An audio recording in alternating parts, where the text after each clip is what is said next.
Football একাদশে সেই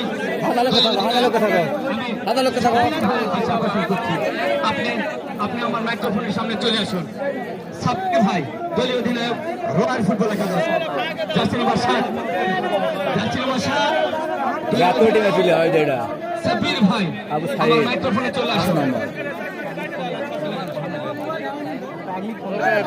মাঠে যে সকল ভাইরা এখন পর্যন্ত তারা অযথায় ঘোরাফেরা করছেন, আপনারা মাঠের বাইরে চলে যান।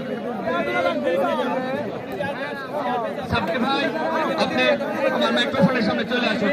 দলীয় অধিনায়ক রয়্যাল ফুটবল একাদশ আক্কেলপুর জয়পুরহাট, আপনার একটু সাক্ষাৎকার দেব, আপনার একটু কথা সাধারণ দর্শকরা শুনতে চেয়েছেন, আপনি চলে আসুন। আজকে এই যে ফাইনাল খেলা, আজ অব্দি এখানে 3টি টুর্নামেন্ট রয়েছে, 3টি টুর্নামেন্টেই আপনি অংশগ্রহণ করেছেন।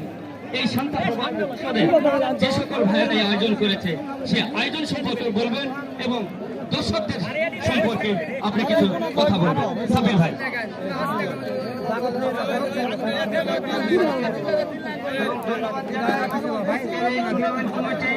এত বড় একটা টুর্নামেন্টের আয়োজন করেছেন এবং ধন্যবাদ জানাই দর্শকদের।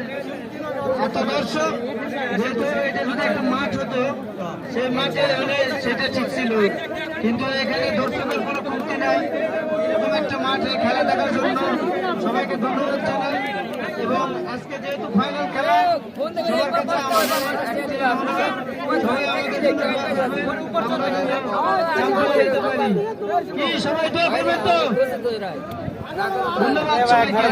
ধন্যবাদ সাব্বির ভাইকে আজকের এই সাক্ষাৎকার দেওয়ার জন্য, ভালো লাগলো দর্শকদের উদ্দেশ্যে।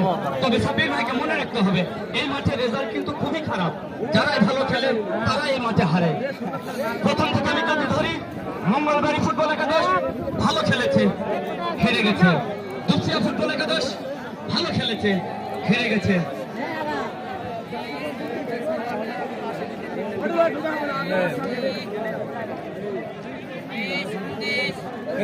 কাজে লাগিয়েছে মনে আছে একুশে ক্লাব দিনাজপুর যে সকল আমি টিম ম্যানেজমেন্টের দায়িত্বে যে ভাই আছেন দলীয় অধিনায়ক, আমি আপনার দৃষ্টি আকর্ষণ